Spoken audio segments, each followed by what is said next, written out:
So another Ultra AHA, and we are very much toward the business end, about 4 weeks to go by the time you watch this recording.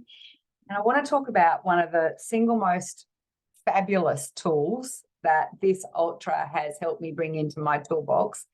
And not just because I'm bringing in for my training for the Ultra, I'm going to continue to do this after my full-blown training is over.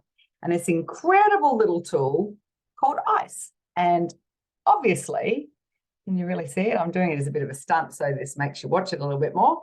But this is little things of ice. And when I use the ice in my recovery, it's in an ice bath. And that just doesn't cut it. Basically, I'm using 2 bags of ice for about a half-filled standard bathtub. And the thing that is really interesting is these ice baths have been incredible for, there's a little bit of conjecture out there at the moment based on some study done in 2017 at whether the ice baths really do reduce inflammation at the level we think they do. But the thing that I've found them most useful for is being able to regulate train my vagus nerve, which helps me to regulate my parasympathetic nervous system. So those of you who know me know that I'm a big believer in helping people to be able to befriend their biology.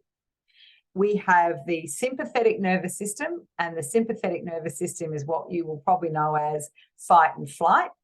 And we have the parasympathetic nervous system, which is the absolute opposite, which is rest and digest.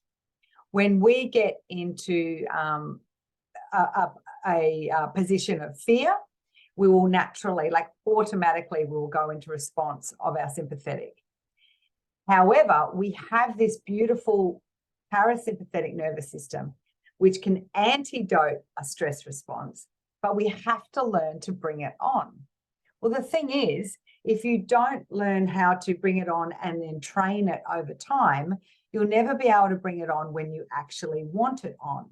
So that's what ice baths have been amazing for me to be able to do. I've only been using them consistently after every run since about the 2-hour run mark. So I would say that would be just over halfway through my training. And now I am in the full-blown habit. I come back from a run, doesn't matter where I'm at, my beautiful sister's place, I'm about to go to my mum's place, anything like that. I have an esky in the back of my car and I have 2 bags of ice in there. As soon as I complete the run, I get into, I'm now fully closed because I just can't be bothered going through all that rigmarole.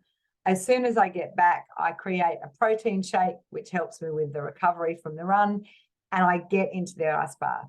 And I can't tell you, the first ice bath I took, when I put my feet in and then I started to submerge myself, and I'm only going up to my waist, I think it was taking me what felt like minutes, but it was definitely taking me a long time to start to get my body lower and lower and lower in the water. On the weekend, I was able to get my body down into that water and regulate my breathing and to be able to train and bring on my parasympathetic nervous system within seconds. So this has been another beautiful win from doing my Ultra training. This is a tool that I can bring into my life for the rest of my life, whether I'm continuing to train for Ultras or other physical events or not. And it's because I can now bring in, the minute I want to bring in my parasympathetic nervous system, I have had even more practice at bringing in that breathing and getting myself into rest and digest mode. How regularly do you get yourself into rest and digest? How regularly can you bring on your parasympathetic nervous system, calm down your nervous system, and get yourself into a state where you can think clearly? If you're not doing that at least once a day, then you seriously have to consider why not. Because we're all walking, talking nervous systems. And often that's the biggest part of our biology that burns out. And living in high stress mode chronically has been proven to bring on horrible diseases like cancer. So hope this has got you thinking about it. You can do ice baths, you can do cold showers, you can do cold water immersion just in the sea. into dunking into pools, doesn't matter. Any of those will train your vagus nerve. I will put some more notes in the notes on this so you can check it out. Have a cracking day. Bye.